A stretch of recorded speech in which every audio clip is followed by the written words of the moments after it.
मैं delivery boy था। सुबह से शाम तक मेरा बस यही काम था। मोटरसाइकिल में यूं चलाता था जैसे पायलट जहाज चलाता है। मोटरसाइकिल पर मेरी स्पीड बहुत तेज थी।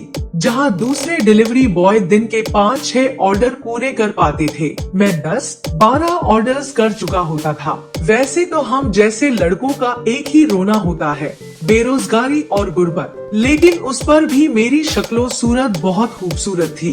बस डिलीवरी बॉय का अगर यूनिफॉर्म न पहनता तो लड़कियां मुझ पर फिदा हो जाती। आज भी मैं उसी घर के सामने खड़ा था जो पिछले 1 महीने से हर दूसरे दिन मुझसे कुछ न कुछ मंगवाती रहती थी। काफी खूबसूरत किस्म की लड़की थी। मेरे आने से पहले ही अपना दरवाजा खोलकर खड़ी होती। जैसे ही मेरी बाइक खड़ी होती, उसके चेहरे पर एक दिल फरेब सी मुस्कुराहट सज जाती। मैं उसका सामान उसके हवाले करता और वो मुझे एक खूबसूरत मुस्कुराहट से नवाजती। साथ ही मुझे पैसे पकड़ा देती।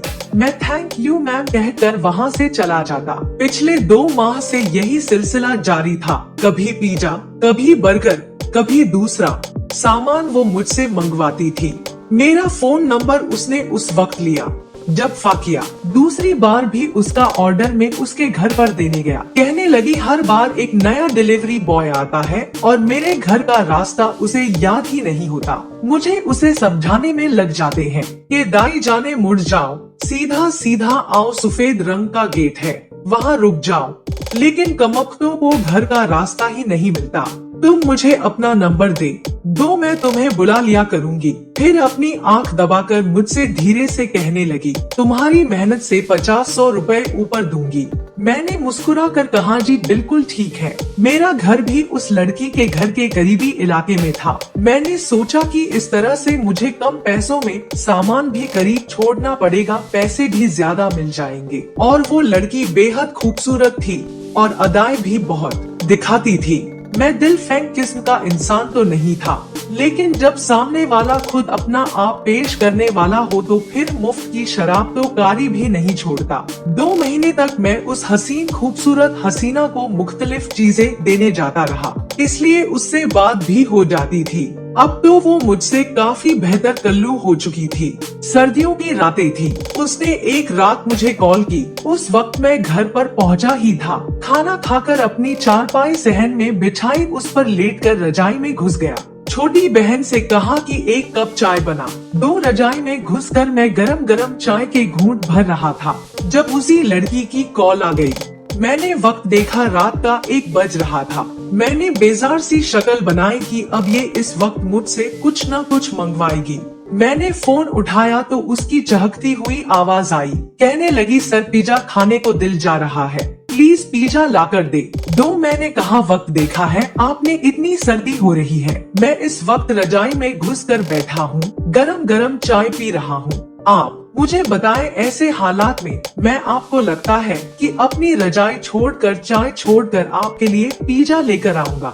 जितनी वो मुझसे बेतकल्लुफ हो चुकी थी, मैं उससे हंसी मजाक में ऐसी बातें कह देता था। कहने लगी, बहुत भूख लगी है, मेरे घर आज भिंडी बनी थी और मुझे वो बिल्कुल पसंद नहीं है। मैंने सुबह का नाश्ता किया हुआ है, तुम मुझे पिज्जा दो तो मैं तुम्हें डिलीवरी चार्जेज के अलावा 200 रुपए दूंगी। मैं सिर्फ 200 की खातिर अपनी रजाई नहीं छोड़ सकता। मेरी बात पर हंसने लगी। कहने लगी, 300 दूंगी, 400, चलो 500 ले लेना। मैंने कहा, ठीक है, आ रहा हूँ। यह कहकर उसने फोन बंद कर दिया। उसके ऐसे जुमले अक्सर मेरे चेहरे पर मुस्कुराहट बिखेर देते थे, लेकिन मैं नहीं जानता था कि उसके घर जाऊंगा तो आज मुझ पर एक बम धमाका होने वाला है। मैंने कहा, आशिर मियाँ हटाओ ये रजाई और जाकर अपनी जान को पिज्जा देकर आओ। वो लड़की काफी खूबसूरत थी, दुबली पतली सी, स्मार्ट सी, बाल भी लंबे थे, क्योंकि अक्सर बाल खोलकर ही वो दरवाजे पर खड़ी मेरा इंतजार कर रही होती थी। मेरे लिए तैयार भी होती थी। मुझे यूँ लग रहा था जैसे वो मुझे पसंद करने लगी है, लेकिन मेरी हैसियत से बहुत ज्यादा। फिर मैंने सोचा कि मोहब्बत कहाँ तक तो ताज को देखती है, इतनी भी अमीर नहीं है। हाँ, यह है कि मुझसे बेहतर है। मैं तो एक पसमानदा से इलाके में छोटे से घर में रहता था, अपने माँ बाप का वाहिद कफील था। मेरे वालिद की मोहल्ले में नाई की छोटी सी दुकान थी, लेकिन मुझे उस काम से शुरू से चिढ़ थी। अब्बा तो कहते थे कि मेरे साथ दुकान पर जा मत किया करो, लेकिन मैंने साफ मना कर दिया था कि मुझे ये काम नहीं करना। 3 बहनें थी घर में सिर्फ 2 ही कमरे थे। एक कमरे में अम्मा अब्बा सोते थे, दूसरे में मेरी बहनें। इसलिए मुझे बस एक सहन ही मिला था, जहाँ पर अम्मा चारपाई बिछा देती थी और मैं अपनी सर्दियाँ गर्मियाँ वहीं गुजारता था। अम्मा की कमेटी खुली तो अम्मा ने बाइक ले दी और फिर मैंने डिलीवरी बॉय बनना पसंद किया। मैंने चाय का खाली कप साइड पर रखा, साई से उठकर अपनी जैकेट पहनकर तैयार हो गया। मेरी जेब में 1000 का नोट मौजूद था। मैंने लार्ज साइज का पिज्जा लिया और रोमाना के घर के सामने जाकर उसे कॉल कर दी। वो कहने लगी, हाँ बस आ रही हूँ। मैं बाहर खड़ा बार बार घड़ी देख रहा था, लेकिन 10 मिनट हो गए, वो नहीं आई। दोबारा मैंने कॉल की तो फोन नहीं उठाया। सर्दी की शिद्दत आज बहुत ज्यादा थी। मैंने अपने दोनों हाथों को रगड़ा, मुंह से फूंक मारकर उन्हें गर्म करने की नाकाम कोशिश करने लगा। मेरे मुंह से भी धुआं निकल रहा था, होंठ भी सर्दी के मारे कपकपा रहे थे। मैं चाह रहा था वो जल्दी से आए, अपना पिज्जा उसे और अपने घर जाओ। न जाने बेचारी को कितनी भूख लगी हुई होगी। वो नहीं आई तो मैं अपनी बाइक से उतरा, पिसा लिया और डोर बेल बजा दी। कुछ ही देर में जैसे ही दरवाजा खुला तो सामने एक बड़ी उम्र का शख्स खड़ा था, जो मुझे बड़े गुस्से से घूर कर देख रहा था और रोमाना डरी सहमी पीछे खड़ी थी। वो कहने लगा, क्या बात है, कौन हो तुम? मैंने एक नजर रोमाना की तरफ देखा, फिर मैंने कहा, जी मैं डिलीवरी मैन हूँ, पिज्जा मंगवाया था न आपने? वो कहने लगा, किसने मंगवाया था पिज्जा? रोमाना पीछे खड़ी नफी में सर हिलाने लगी कि मैं ये ना बताऊं कि पिज्जा रोमाना ने मंगवाया था। मैंने उसके घर का मकान नंबर देखा और अगले घर का मकान नंबर बोल दिया। वो कहने लगा, यह हमारा मकान नंबर नहीं है, जाओ यहाँ से देखिए। मैंने कहा, मैं उनसे पूछ चुका हूँ, लेकिन वो कह रहे हैं कि आपने मंगवाया है। मैंने कहा, देखिए मैं बहुत गरीब लड़का हूँ, शायद मेरे साथ किसी ने शरारत कर दी है, मैं यह पिज्जा अफोर्ड नहीं कर सकता। जिसने भी यह पिज्जा मंगवाया है उसने शायद गलत एड्रेस दे दिया है, इसलिए अगर आप यह रखे तो मेरे पैसे बच जाएंगे। मैंने बड़ी मिस्कीन सी शक्ल बनाई। मैं चाहता था कि रोमाना पिज्जा खा ले, क्योंकि उसने सुबह का नाश्ता किया हुआ था। वो शख्स कुछ देर तो मुझे देखता रहा, फिर कहने लगा, कितने का है? मैंने कहा, 1000 रुपए का। उसने जेब से 1000 रुपए दिए और पिज्जा लेकर अंदर चला गया। मैंने सुकून का सांस भरा। इससे पहले कि मैं बाइक की जाने पलटा, मुझे उस घर से शोर की आवाज आई। वो शख्स रोमाना से कहने लगा कि शुक्र करो, वो लड़का किसी और का ऑर्डर लाया था, लेकिन अगर मुझे यह पता चला कि तुमने मंगवाया है तो मैं यह बिल्कुल बर्दाश्त नहीं करूंगा। घर की बहू बेटी दरवाजे पर गैर मर्दों से चीजें मंगवाती हुई मुझे बिल्कुल पसंद नहीं है। तुम मेरे घर की बहू हो, मेरे घर की इज्जत हो। अगर तुमने ऐसी हरकत की तो मैं राशिद को फोन करके दुबई से बुलवा लूंगा और तुम्हारे मैके में जाकर तुम्हारी शिकायत लगाऊंगा। पकड़ो, यह पिज्जा में तो ये नहीं खाता। यह सुनकर तो मेरा दिमाग चकराया था। तो क्या रोमाना शादीशुदा थी? यह सोचकर तो मेरा दिल बुझ सा गया। मैंने रोमाना के हवाले से कई ख्वाब अपनी आंखों में सजा लिए थे। उस शख्स की बात सुनकर मुझे अंदाजा हो गया था कि वो रोमाना का ससुर है और निहायत ही सख्त मिजाज है, और वो बेचारी न जाने कैसे जिंदगी गुजार रही है। शायद उसका शौहर बैरूने मुल्क में है। जब तो वो अंकल कह रहा था कि राशिद को बुलाऊंगा, तुम्हारी शिकायत लगाऊंगा, तुम्हारे मैके में शिकायत लगाऊंगा, मेरा दिल रोमाना के लिए हमदर्दी के जज्बात से उबरने लगा। अगले रोज रोमाना की कॉल आई, कहने लगी, तुम्हारा बहुत बहुत शुक्रिया, तुमने मेरे ससुर के सामने मेरी इज्जत रख ली। मैंने कहा, क्या तुम शादीशुदा हो? कहने लगी, हाँ, बस मेरी किस्मत खराब थी जो मैं इस घर में ब्याह करा गई। मैंने कहा, तुम्हारा शौहर तुम्हें सपोर्ट क्यों नहीं करता? कहने लगी, वो दुबई में जॉब करता है, कई महीने वापस नहीं आता और आ भी जाए तो अपने माँ बाप के सामने नजरें नहीं उठा सकता। मुझे क्या सपोर्ट करेगा? मुझे यह सुनकर बहुत दुख और अफसोस हुआ। कहने लगी, तुम नहीं जानते मैं कैसी तंगी और तकलीफ में जिंदगी गुजार रही हूँ। ये थोड़े बहुत पैसे मैं पढ़ाकर जमा करती हूँ ताकि अपनी छोटी छोटी ख्वाहिशात को पूरा कर सकूं। वरना राशि जितने भी पैसे भेजता है वो सब मेरे ससुर के पास होते हैं। उसकी यह बात सुनकर मुझे दुख होने लगा। मैंने कहा तुम्हें जब भी कुछ खाना हो मुझे बता देना और यह भी बता देना कि तुम्हारा खड़ूस ससुर घर पर नहीं होता, तब मैं तुम्हें देने आ जाया करूँगा। वो कहने लगी पता नहीं मैंने तुमसे अपने दिल की बात क्यों कह दी। मुझे तुमसे यह सारी बातें नहीं कहनी चाहिए थी। तुम मेरे लगते ही क्या हो। उसकी दुख भरी आवाज सुनकर मेरा दिल यकबारगी से धड़का था। एक बार रात के 12 बजे रोमाना का मुझे फोन आया। कहने लगी मेरे घर पर कोई नहीं है, मुझे डर लग रहा है, प्लीज तुम मेरे घर पर आ जाओ। मैंने कहा मैं कैसे तुम्हारे घर आ सकता हूँ, अगर तुम्हारा ससुर या सास पीछे से घर में कोई आ गया तो। वो कहने लगी वो दोनों गांव गए हैं, उनके किसी रिश्तेदार का इंतकाल हो गया है, मेरे घर पर कोई भी नहीं है, मुझे अकेले में बहुत डर लगता है। वो बेहद खौफजदा लग रही थी, डर भी रही थी। मैंने कहा तुम परेशान न हो, मैं बस अभी थोड़ी देर में आता हूँ। कुछ ही देर के बाद मैं उसके घर के दरवाजे पर खड़ा था और वो दरवाजा खोले बदहवास सी खड़ी मेरा इंतजार कर रही थी। मुझे देखकर उसके चेहरे पर इत्मीनान भरी लहर दौड़ी। मैं उसके दरवाजे पर जाकर खड़ा हो गया। उसने दरवाजा खोल लिया और मुझे अंदर बुलाने लगी। मैं ये सोच रहा था कि मुझे अंदर जाना चाहिए या नहीं, लेकिन वो बेहद खौफजदा थी। मुझे बहुत डर लग रहा है, प्लीज अंदर आ जाओ। मैं अंदर चला गया। उसके बाद उसने मुझे लॉन्ज में बिठा दिया। कहने लगी तुम यहाँ बैठो, मैं तुम्हारे लिए खाना लाती हूँ। मैंने कहा नहीं, मैं इतनी देर नहीं रुक सकता। मैं तो बस तुम्हें यही कहने आया था कि तुम अपने घर के दरवाजों को अच्छी तरह से लॉक करो और रात को कोई भी आए तो दरवाजा न खोलना, क्योंकि तुम घर में अकेली हो। वो कहने लगी मैं आज तक कभी भी अकेली नहीं रही। ऐसा करो तुम लाउंज में सो जाओ, मुझे यह तसल्ली तो होगी कि घर में कोई है। मैंने कहा रोमाना यह सब मुनासिब नहीं है। अगर खुदा ना खास्ता तुम्हारे सास ससुर सुबह सुबह घर आ गए और उन्होंने मुझे देख लिया तो तुम्हारी बदनामी हो जाएगी। वो कहने लगी मुझे रात को बहुत खौफ आएगा। अभी हम यह बात कर ही रहे थे कि बाहर बारिश की आवाज आने लगी। ये सुनकर तो मेरा दिमाग घूम गया। मैं जैसे ही तेज कदमों से सहन की जाने बढ़ा तो बाहर बहुत तेज बारिश शुरू हो चुकी थी। रोमाना कहने लगी ओ इतनी तेज बारिश शुरू हो गई। मैंने कहा मुझे कोई फर्क नहीं पड़ता, मैं घर चला जाऊंगा। मैं अभी यह कह ही रहा था जब जोरदार बादल गरजने की आवाज आई। रोमाना डर के मारे मेरे सीने के साथ लग गई। उसके इस बखतियार अमल ने मुझे फ्रीज करके रख दिया।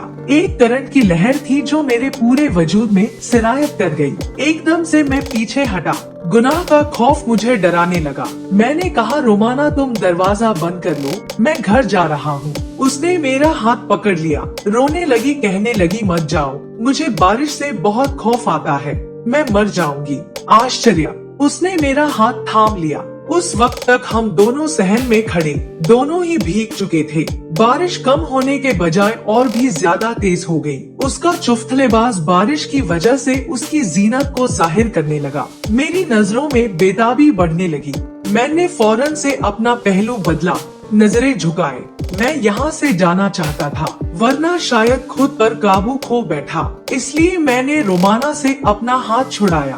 लेकिन उसी वक्त आसमान पर बिजली चमकी और बादल की गरज ने रोमाना को कांपने पर मजबूर कर दिया। वो आश्चर्य कहती हुई मेरे पहलू के साथ लग गई। मैं इंसान था पर रिश्ता नहीं था, और जहाँ मर्द और औरत अकेले हो तो तीसरा शैतान मौजूद होता है। मेरी भी अकल उस वक्त काम करना छोड़ गई।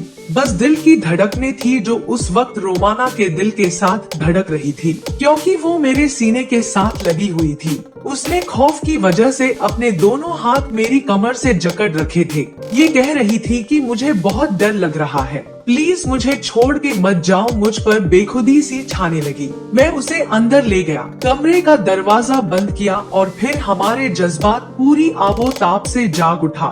शैतान हम पर हावी हो चुका था। रोमाना ने मुझे बस एक ही बार मना किया था, लेकिन मैं मुकम्मल अपने होश खो बैठा था। मुझे होश उस वक्त आया जब मैं जिन जैसे गुनाह को कर चुका था। मैं बुरी तरह से पिता रहा था और रोमाना रोए जा रही थी। कहने लगी तुमने मेरे साथ क्या कर दिया। मैंने तुम्हें अपनी हिफाजत के लिए बुलाया था और तुमने ये कहकर वो फूट फूट कर रोने लगी। मैंने कहा देखो जो कुछ हुआ है वो हादसाती तौर पर हुआ है। रात को बारिश बहुत तेज थी और फिर तुम खुद भी तो मेरे साथ लग गई थी। वो कहने लगी मैं खौफजदा थी, डरी सहमी थी। तुम तो मर्द थे, तुम्हें होश हवास से काम लेना चाहिए था। मैं तो खौफ के मारे बस पनाह मांग रही थी, लेकिन तुमने तो मुझे बर्बाद करके रख दिया। मैंने कहा देखो जो कुछ भी हो गया उसमें मेरा भी कोई कसूर नहीं है, तुम्हें मुझे बुलाना ही नहीं चाहिए था। वो कहने लगी ठीक है, तुम समझो मेरा ही कसूर है, मैं ही गलत हूँ। उसने अपनी मासूम शक्ल बनाकर कहा। मैं वहाँ से वापस चला आया। मुझे अपने किए पर बहुत शर्मिंदगी होने लगी। मैं घर आया तो मेरी वालिदा मुझसे कहने लगी कि तुम कहाँ थे। रात भर मैंने नजरें चुराई। मैंने कहा अम्मी रात को बहुत तूफानी बारिश शुरू हो गई थी, इसलिए अपने दोस्त के घर रुका था। माँ कहने लगी बारिश को रुके हुए 3 घंटे हो चुके हैं और रात की बारिश की पेश गई तो 4 दिन पहले से कर दी गई थी। तुम्हें वक्त पर घर आना चाहिए था। मैं रात भर तुम्हारे लिए परेशान होती रही हूँ। फोन तो कर सकते थे कि दोस्त के घर पर सो गए हो। फोन किए तुम्हारी बहनों ने, लेकिन तुमने फोन उठाने की भी जहमत नहीं की। मैं कमरे में चला गया, बहनों से कहा कि मेरी तबीयत ठीक नहीं है, मैं सोना चाहता हूँ, इसलिए वो कमरे से बाहर चली जाए। वो कमरे से बाहर निकल गई। मुझे अपने किए गए गुनाह का शिद्दत से एहसास हो रहा था। मुझे वहाँ जाना ही नहीं चाहिए था। पता नहीं अब क्या होगा। मुझे रोमाना की भी फिक्र थी। उसके बाद न तो रोमाना का कोई फोन आया, न मैंने उससे राब्ता किया। कुछ दिन बाद रोमाना की कॉल आई। मैंने डरते डरते उठाई। कहने लगी आशिर मुझे तुमसे मोहब्बत हो गई है। मैं अब तुम्हारे बगैर नहीं रह सकती। जब से तुम गए हो मुझे बस तुम्हारे ख्यालात परेशान कर रहे हैं, पता नहीं क्यों। मैंने कहा देखो यह सब ठीक नहीं है, गुनाह है। वो रोने लगी, कहने लगी मेरा शौहर मुझे अपने वालिदैन की खिदमत के लिए लाया है। उसने खुद को प्रदेश में शादी कर रखी है, अपनी बीवी के साथ ऐश की जिंदगी गुजार रहा है और मुझे यहाँ तन्हाई का आजाद झेलने के लिए छोड़ा हुआ है। मैं भी तो इंसान हूँ। रोमाना सिसकियों से रोते हुए यह सब कह रही थी। मुझे उस पर तरस आने लगा। कैसा खुदगर्ज शौहर था उसका। वो कहने लगी बस मुझसे बात कर लिया करो, अपनी आवाज मुझे सुना दिया करो, मुझे तुमसे और कुछ नहीं चाहिए। मेरा दिल भी अब रोमाना की मोहब्बत में गिरफ्तार होने लगा। जब भी दिन के वक्त वो अकेली होती मुझे बुला लेती, मुझे अपने कमरे में ले जाती, फिर मुझसे मोहब्बत भरी बातें करती, मेरे करीब आ जाती। कई बार हम दोनों मोहब्बत के नाम पर गुनाह कर चुके थे। एक बार मैं भी रोमाना के कमरे में ही था जब उसके घर का दरवाजा बजने लगा, डोर बेल भी बजने लगी।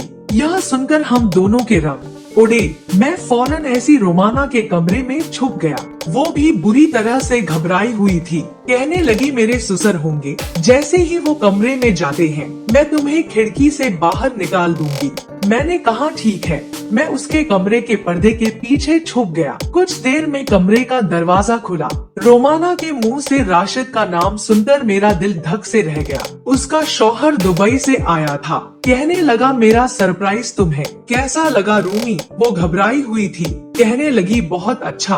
उसका शहर कहने लगा अम्मा अब्बा कहाँ है। वो कहने लगी वो तो किसी अजीज से मिलने गया है नाले, मैं आपके लिए खाने को कुछ लाती हूँ।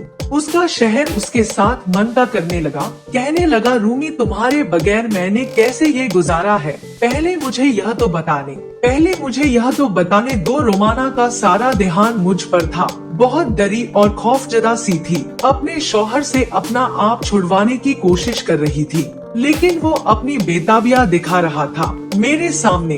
उसने रोमाना के साथ अपना ताल्लुक कायम किया और मुझ पर क्या बीती यह मेरा दिल जानता था। मैं भी उससे मोहब्बत करने लगा था, इसलिए उसे उसके शौहर के साथ बर्दाश्त करना मुझे मुश्किल लगने लगा। उसका शहर वॉशरूम जा चुका था। रोमाना मेरे पास आई, पर्दा हटाकर मुझसे कहने लगी कि जल्दी यहाँ से भाग जाओ। मैंने कहा रोमाना अपने शौहर से कहो दूर रहे, वरना मैं उसका खून पी जाऊंगा। मैं तुमसे मोहब्बत करने लगा हूँ। मैं अब तुम्हारे साथ किसी को बर्दाश्त नहीं कर सकता, तुम्हारे शौहर को भी नहीं। उससे कहो तुम्हें तलाक दे दे और रहे अपनी दूसरी बीवी के पास। मैं बेहद गुस्से में था। रोमाना का रंग उड़ा हुआ था। मेरे सामने हाथ जोड़कर कहने लगी कि अभी जाओ यहाँ से। मेरे शौहर ने तुम्हें देख लिया तो आज की रात मेरी आखिरी रात होगी। मैंने कहा तुम्हें डरने की जरूरत नहीं है, मैं हूँ तुम्हारे साथ। यह कहकर मैं उसके कमरे से और घर से बाहर निकल गया। उसके बाद रोमाना ने मुझे फोन करना भी छोड़ दिया, लेकिन मुझे रातों को नींद नहीं आती थी। जब भी ये ख्याल आता कि वो अपने शहर के करीब होगी, मुझे बेचैनी सी होने लगती है। मैं रोमाना को ढेरों मैसेजेस करने लगा। उससे कहता कि मुझे तुमसे मिलना है, मैं तुम्हें देखे बिना नहीं रह सकता। वो अब मुझसे बहाने करने लगी। मेरे दिल में अपनी मोहब्बत की आग लगा कर अब वो मुझसे दूर ही एक तैयार कर रही थी और मैं उसकी कुर्बत के लिए अब बेचैन होने लगा था, या शायद गुनाह की आदत होने लगी थी। एक बार मुझसे रहा नहीं गया तो मैं एक पिज्जा लेकर उसके घर पहुंच गया। दरवाजा उसी ने खोला। उसे देखकर मेरा दिल प्यार सा होने लगा। वो मुझे देखकर हैरान थी। कहने लगी तुम क्यों आए हो? मैंने कहा मैं नहीं रह सकता तुम्हारे बगैर। कहने लगी मेरे ससुर और सास अपने कमरे में है, तुम जाओ। लेकिन मैं घर के अंदर आ गया। मैंने कहा मैं अपने दिल का क्या करूं रोमाना, मैं पागल हो जाऊंगा। तुम समझ क्यों नहीं आता तुम्हें? वो मुझे अपने कमरे में ले गई, मेरे सीने से लग गई। कहने लगी मैं भी तुम्हारे बगैर नहीं रह पा रही, लेकिन मेरी मजबूरी को समझो। यह कहकर वो मुझसे पीछे हट गए, लेकिन मुझे कहाँ सब्र था। मैंने उसे अपने हिसाब में ले लिया, अपनी बेताबियां दिखाने लगा, जिसकी आदत उसी ने मुझे डाली थी। वो मुझे खुद से पीछे करने की कोशिश में थी कि अचानक से कमरे का दरवाजा खुला। शायद जल्दबाजी में रोमाना कमरे का दरवाजा लॉक करना भूल गई थी। सामने उसका ससुर खड़ा था। उसे देखकर तो मेरा भी रंग उड़ा था। रोमाना ने मुझे धक्का दिया, अपने ससुर के पास जाकर रोने लगी। कहने लगी यह शख्स न जाने कैसे घर में घुस आया, मेरे कमरे में आकर मेरे साथ यह कहकर रोने लगी। मैं हैरान रह गया। अपने आप को बचाने की खातिर वो मुझे बहुत बुरी तरह फंसा चुकी थी। उसका ससुर मुझे मारने लगा। उसने शोर मचा दिया। मोहल्ले के लड़के जमा हो गए, मुझे मारने लगे। रोमाना का शौहर भी आ गया। उसने मुझे बहुत मारा। कहने लगा तुम्हें जेल में डलवा दूंगा। तुम चोरों की तरह मेरे घर में आकर मेरी बीवी के साथ गुनाह कर रहे थे। मैंने कहा मैं रोमाना से मोहब्बत करता हूँ, वो भी मुझसे मोहब्बत करती है, उसे छोड़ दो। मेरा ये कहना था कि रोमाना का रंग उड़ गया। वो अपने शौहर के सामने साफ मुकर गई। कहने लगी यह झूठ बोल रहा है, मैं इसे नहीं जानती। मैंने कहा रोमाना तुम्हें डरने की जरूरत नहीं है, हमने प्यार किया है। कहा दो तुम भी मुझसे मोहब्बत करती हो। कहने लगी राशिद यह झूठ बोलकर मुझे बदनाम कर रहा है ताकि यह सजा से बचा, इसे जेल भिजवा दो। मेरी बात पर किसी ने भी एतबार नहीं किया।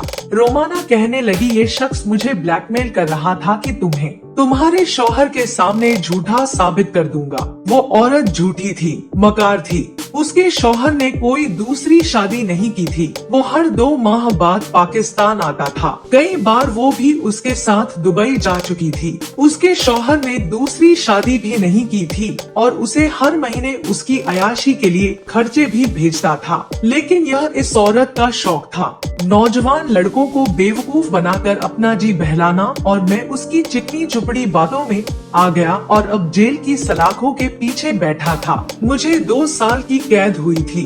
मेरे बूढ़े माँ बाप वकीलों और पुलिस वालों को पैसे भुगत रहे थे ताकि मैं जेल से बाहर आ जाऊं। औरत का यह घिनौना रूप मैंने पहली बार देखा था। शौहर के होते हुए मजलूमियत का रोना रोकर उसने मुझे इस्तेमाल किया था। जानबूझकर मुझे उस रात को बुलाया। बारिश की पेशगोई तो पहले हो चुकी थी। वो जानती थी उस दिन बारिश होगी। मुझे बुलाकर उसने जानबूझकर मेरे अंदर हवस की आग जलाई। मोहब्बत का नाम देखकर वो मुझसे अपनी ख्वाहिश पूरी कर रही थी। यहाँ तो वो झूठ बोलकर बच गई, लेकिन अल्लाह के सामने क्या करेगी। बेशक मैं भी कसूरवार हूँ, मुझे भी गुनाह से बचना चाहिए था, लेकिन मैं बहक गया। शैतान ऐसे ही इंसान को अपने झांसे में फंसाने की कोशिश करता है और मैं भी उस धोखे में आ चुका था। लेकिन मेरी आपसे गुजारिश है कि आप मत आइएगा। और इसी के साथ एक कहानी यहीं समाप्त होती है। मिलते हैं अगली वीडियो में, तब तक के लिए गुड बाय। आप सभी का बहुत बहुत धन्यवाद इस वीडियो को देखने के लिए।